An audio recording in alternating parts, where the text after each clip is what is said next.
Hey everyone, welcome back. Today we're doing a deep dive into something pretty fascinating. It's Elon Musk, but not the rockets this time. We're talking about his influence in the Republican Party, and specifically like his relationship with the new Trump administration. So we've got this Newsweek article that really lays out the whole situation, and we're also going to be looking at a Reddit discussion about the article from the Star Politics subreddit. Always a lively bunch over there. So yeah, it's like a 2-for-1. We get the actual news, but then we also get to see how people are reacting to it. Oh, that's a great approach because the Newsweek piece, it gives us the facts and the details, but the Reddit thread, that's where you see the emotion. You see how those facts are actually landing with people who are really plugged into the political scene. Exactly. It's like getting the inside scoop. Okay, so the Newsweek article jumps right into this whole thing about Musk's political shift. Like, it feels like just yesterday he was, backing Democrats. He even voted for Biden in the last election, and now he's like full-on Republican. He's even calling himself Trump's first buddy, which, yeah, we'll get into that a little bit later. It is a pretty dramatic turnaround, and, the article does point to a few reasons for this change. Musk's been pretty vocal about disagreeing with Democrats on certain issues, free speech, immigration, things like that. He seems to feel like the Republicans are just more aligned with his views these days. It's definitely a big change, and it's definitely making waves. The article actually quotes this Democratic strategist, Chai Komanduri, who straight up says that Musk has taken over the MAGA movement and the Republican Party. He even compares it to how Trump himself took over the party a few years back. It's a pretty bold statement. Yeah, that's a pretty strong claim. To say that Musk's influence is that strong already, it's definitely worth examining a little more closely. For sure. So, remind me, what does MAGA stand for again? I know it's like Trump's slogan, but... Right. So MAGA stands for Make America Great Again. It was Trump's campaign slogan. And it still represents a pretty powerful movement within the Republican Party. Yeah. What Komanduri is suggesting is that Musk is now the leader of that movement. Okay, I get it. But has he really taken over, though? That's a huge claim to make. Well, it's definitely worth considering because Musk definitely has, he has a lot of influence, especially with his money and, of course, his close ties to Trump. Oh, right, the money. Didn't the article say that he donated a ton of money to a pro-Trump group during the election? Yeah, it did. Yeah. It said he donated $75 million. That's a pretty significant amount of money. And, they've been pretty much inseparable since the election. Meetings with Republican members of Congress, Thanksgiving at Mar-a-Lago.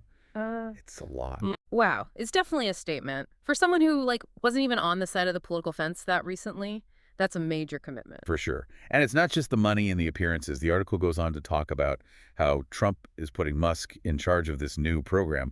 It's called the Department of Government Efficiency, or DOGE for short. And he's running it with Vivek Ramaswamy. DOGE, like the meme. Yeah, it's a little on the nose, isn't it? Okay, so what is this DOGE thing all about? What are they actually trying to do? Well, their main goal is to cut government waste and slash regulations. Musk has been very vocal about how he sees regulations as obstacles. So this DOGE program, it seems like it's right up his alley. Okay, so less red tape, less government intervention. Sounds like classic Republican stuff.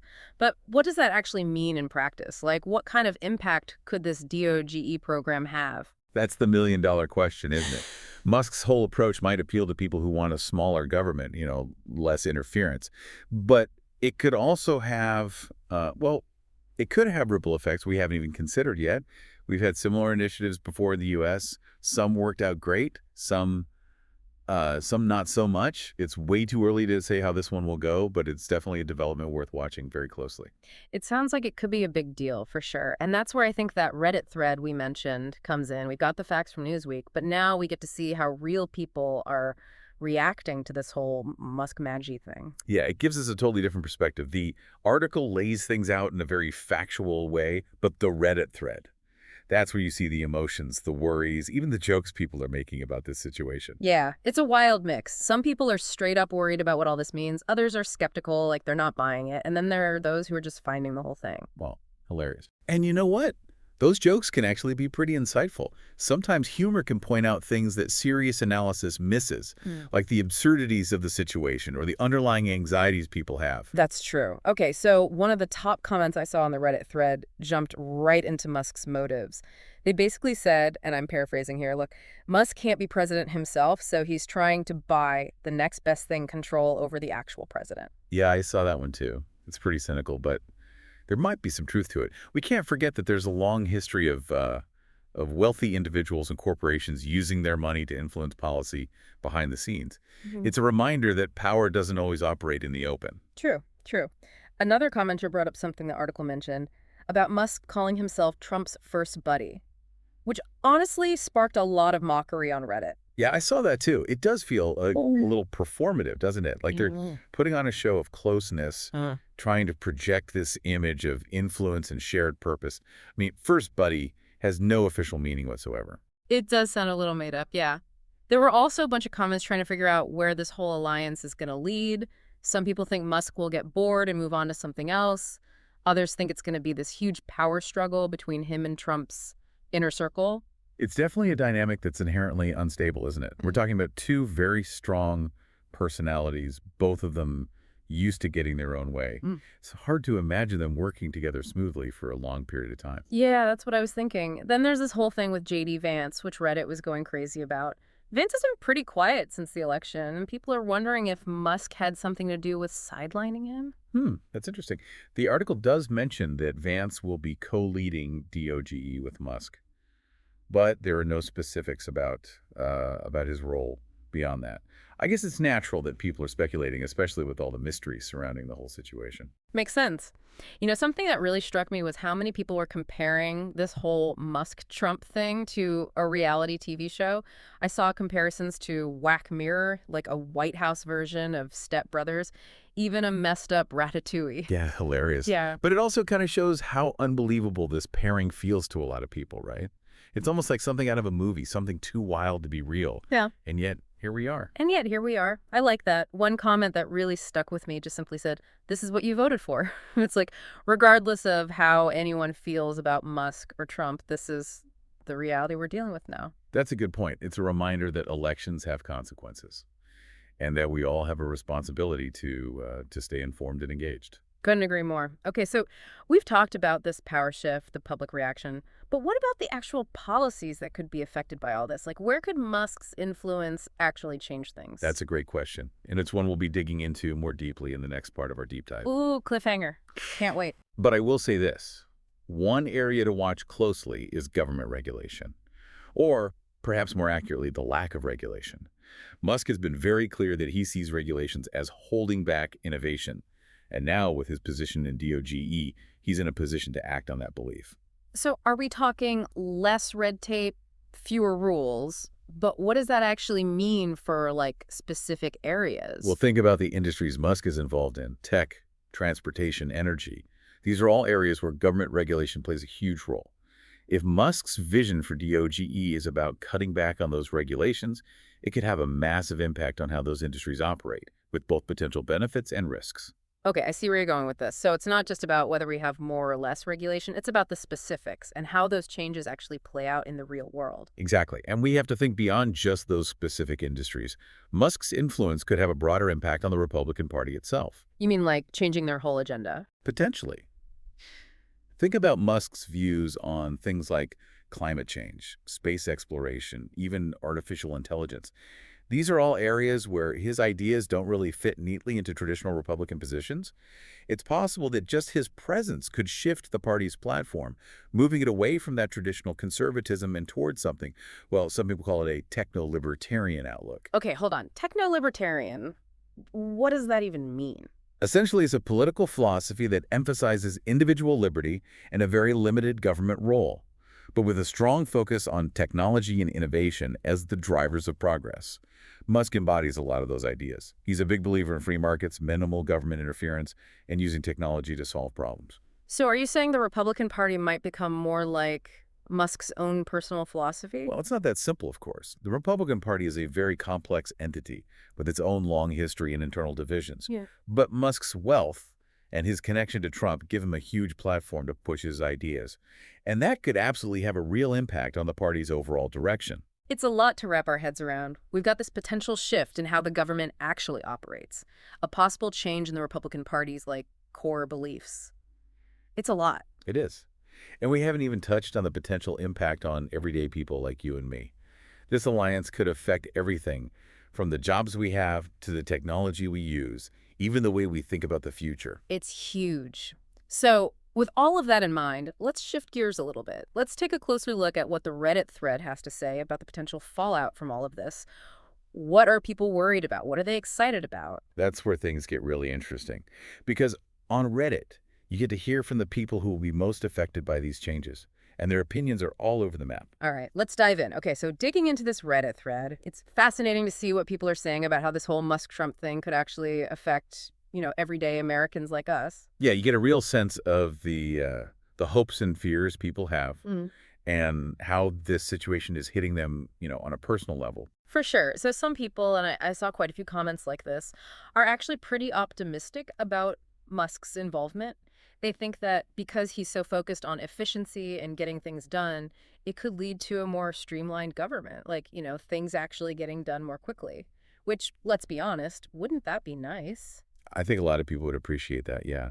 Imagine faster approval processes for things like infrastructure projects, business permits, maybe even healthcare. If Musk can really make good on his promise, to cut waste and bureaucracy, it could make the government a lot more responsive to people's needs. That would be huge. Less waiting around, less frustration. I can definitely see the appeal. But of course, not everyone's on board with this whole thing. There are plenty of people who are, pretty worried. Oh, absolutely. And their main concern seems to be that that cutting regulations too drastically could have some pretty serious unintended consequences. Okay, like what? Give me an example. Well, for instance, relaxing environmental regulations might boost certain industries in the short term, sure. But it could also end up harming the environment and public health in the long run. Right, so it's like, are we trading efficiency for safety? Or maybe sacrificing long-term sustainability for a quick boost to the economy? That's exactly the kind of trade-off people are debating. And it's a tough one. No easy answers there. And it's not just about the environment, right? What other concerns are people raising? Another big worry is that, that Musk's laser focus on technology could lead to a government that's, less focused on people's actual needs. What do you mean by that? Well, think about it. Imagine a scenario where more and more government services become automated, with less and less human interaction. It might seem super efficient on paper, but it could also leave behind a lot of people who don't have access to technology or who just, need more personalized assistance. I see what you mean. Like, we're making things easier for some people, but maybe harder for others in the process. That's a real concern, yeah.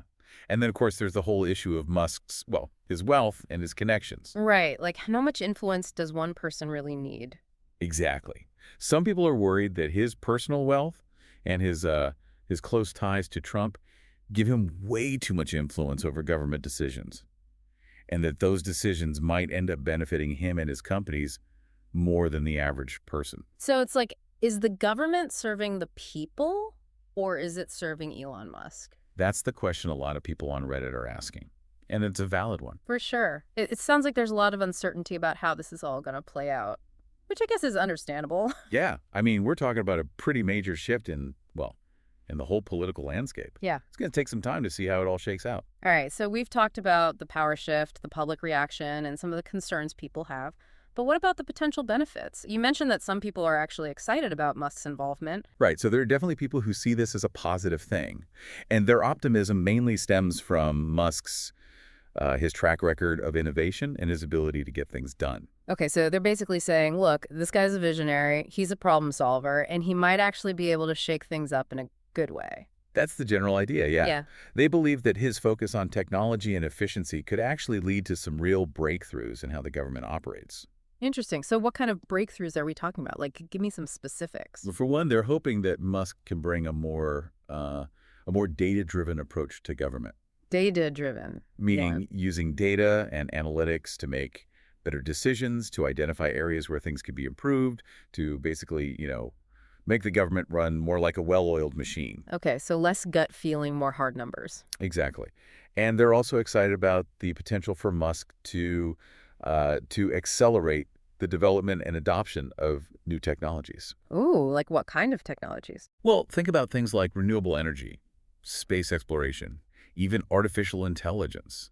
These are all areas where Musk is already a major player, and his involvement in government could potentially, fast-track progress in those areas. So it's like maybe we'll finally get those flying cars we were promised. Yeah, you never know. But on a more serious note, they're hoping that Musk can help the U.S. maintain its technological edge in the world. Right, like stay ahead of the game, so to speak. Exactly. And they also believe that Musk's his entrepreneurial spirit could bring a much-needed dose of innovation to the government. Okay, I'm starting to see the appeal. So it sounds like for these folks, it's not just about cutting regulations and shrinking the government. It's also about like using technology to actually make things better. That's a big part of it, yeah. They see Musk as someone who can disrupt the status quo and come up with new and better ways of doing things. Which, let's be honest, sometimes the government could use a little shaking up. I think a lot of people would agree with that. Okay, so we've got the optimists, we've got the pessimists. But where do you fall on this whole Musk-MAGA spectrum? Are you feeling hopeful? Are you feeling worried? Or are you somewhere in between? It's hard to say for sure. Like I said earlier, this is a situation that's still unfolding, and there are a lot of unknowns. But I do think it's important to approach this whole thing with a healthy dose of skepticism. To not just blindly accept the promises being made, but to really think critically about the potential consequences, both good and bad. That's a good point. Don't believe the hype. Do your own research. Exactly. And I think it's also important to stay engaged in the process, to make our voices heard, to hold our elected officials accountable. Couldn't agree more. Okay, so we've covered a lot of ground here. We've talked about the public reaction, the potential benefits and risks, and even some of the deeper philosophical questions that this whole Musk-MAGA thing raises. But there's one big piece of the puzzle we haven't really explored yet, the actual policies that could be affected by this alliance. Right, we've talked about the big picture stuff, but now it's time to get into the nitty-gritty, to look at specific areas where Musk's influence could actually lead to real, tangible changes in how the government operates. Like, for example, what could this mean for things like healthcare, education, or even, space exploration? Exactly. Those are all areas where Musk has expressed strong opinions and where his involvement in government could have a significant impact. Okay, I'm intrigued. Let's dive into that. Okay, so we've talked about the power shift, the public reaction, potential policy changes, even a possible ideological shift in the Republican Party. It's a lot to take in, but I'm curious, what are people on Reddit saying about how this could actually affect everyday Americans like us? Well, there's a lot of back and forth about that. Some see Musk's involvement as a good thing. They believe his whole focus on efficiency and cutting red tape could lead to like a more streamlined government, which could benefit everyone. Like things would actually get done quicker. Exactly. Think about it. Faster approval processes for, infrastructure projects, business permits, maybe even healthcare stuff. Like if Musk can actually pull off this whole cutting waste and bureaucracy thing, it could make the government a lot more responsive, to what people actually need. Yeah, less waiting around, less frustration with the whole system. I can definitely get behind that. Right. But of course, it's not all sunshine and roses. There are definitely people who are, they're pretty worried. Yeah, what are they worried about? What are their concerns? Well, their main worry is that cutting regulations, like too much, too fast, could backfire. Like there could be unintended consequences. Okay, give me an example. Like what kind of consequences are we talking about? All right. So let's say, for example, environmental regulations get relaxed. Okay. Now that might be great for some industries, at least in the short term, but long term, it could be really bad for the environment and for, public health. Right. So it's that classic trade-off. Are we trading efficiency for safety? Or, I don't know, sacrificing sustainability for a quick boost to the economy? Yeah, exactly. And it's a really tough question. It is. And it's not just about the environment, is it? I mean, what other concerns are people bringing up? Well, another big one is that Musk is so focused on tech, right, that maybe it could lead to a government that's less focused on, what people actually need, like their basic needs. What do you mean by that? I mean, imagine if more and more government services get automated. Like everything's online, less human interaction. Now, that might seem really efficient on paper, but it could also leave a lot of people behind. Yeah. People who maybe don't have access to the tech or people who just need more like personalized help. Right. So it's like it's making things easier for some people, but potentially a lot harder for others. That's the fear, yeah. Yeah. And of course, you've got the whole issue of Musk's, well, his wealth and his connections. Right. Like how much influence is too much influence. Exactly. So some people are worried that all his money and, his closeness with Trump, that it gives him too much sway over what the government does. And that maybe those decisions will end up benefiting him and his companies, more than the average person. Yeah. So it comes back to that question. Is the government actually serving the people? Or is it serving, Elon Musk? It's a valid question. It really is. And it sounds like there's just a lot of uncertainty about how this whole thing's going to play out, which I guess is understandable, right? Yeah, I mean, it's a really big change for like the whole political landscape. So Yeah. it's going to take some time to see what the long-term effects are. So we've covered a lot today. The power shift, the public's reaction, the potential downsides, the possible upsides. I mean, wow, it's a lot. It is. And I think the big takeaway here is that we need to pay attention. This is a story that's still being written, and it's a story that will affect all of us, whether we realize it or not. It will. Yeah. So to everyone listening, thanks for joining us on this deep dive. Stay curious, keep asking questions, and keep the conversation going. Absolutely. That's how we make sense of these complex issues, right? Yeah. By talking about them, by sharing our perspectives, and, by trying to figure things out together. Couldn't have said it better myself. We'll catch you next time for another deep dive.